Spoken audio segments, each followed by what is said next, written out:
Hey everyone, it's Reed, and got a quick video today. I'm going to talk about air conditioning on automotive systems. And I was working on this car, and the air conditioning just never works right. It's always been kind of underpowered ever since we bought it new. And I was like, you know what?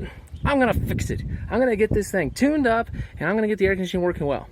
And I actually have a license and all the equipment to do this because I used to work as an auto tech. And I started working on this stuff and getting my things out and checking the subcool and the superheat and things, and boy, it really wasn't performing. I'm like, this is crazy.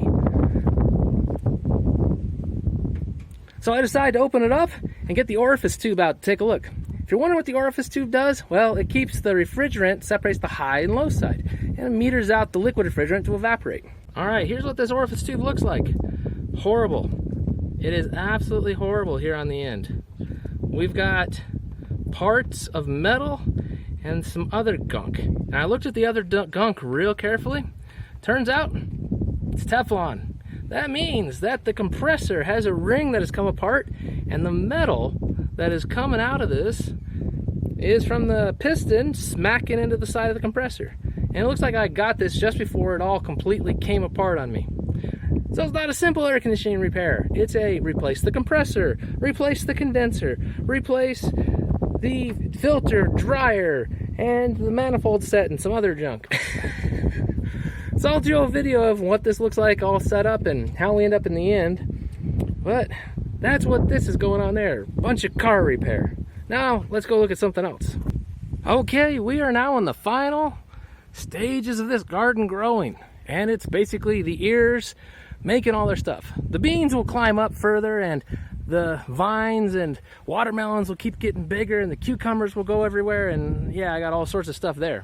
But this is about what the corn's going to end up like. You can see some shot up kind of tall, and others kind of set kind of low. Like I said, it's a dwarf series, but it sometimes surprises me how tall some actually do bother to get.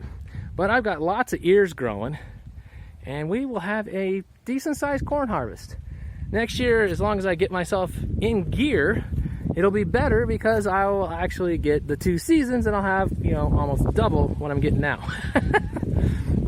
But we'll show you all that and everything so you can enjoy looking at all of it. And you can see our cucumber plants over there going crazy, and we've got cucumbers. Well, I'll show you the watermelon. Okay, so here's the watermelon stuff. These don't get very big. They're about the size of a cantaloupe, but they're very, very sweet. I really like them. And they actually grow pretty darn decently out here. So consider that a good win. Things that grow out here where I'm at, I'm happy with. And I've got several of the darn things growing away, which is good. They don't produce a ton of watermelons. They're not super, super productive, but that's all right because me and Lee, we don't eat that much watermelon. But they're a good companion plant to help shield the soil and keep things growing well. Now the cucumber plants, I grow a living cucumber, like I said, they go crazy.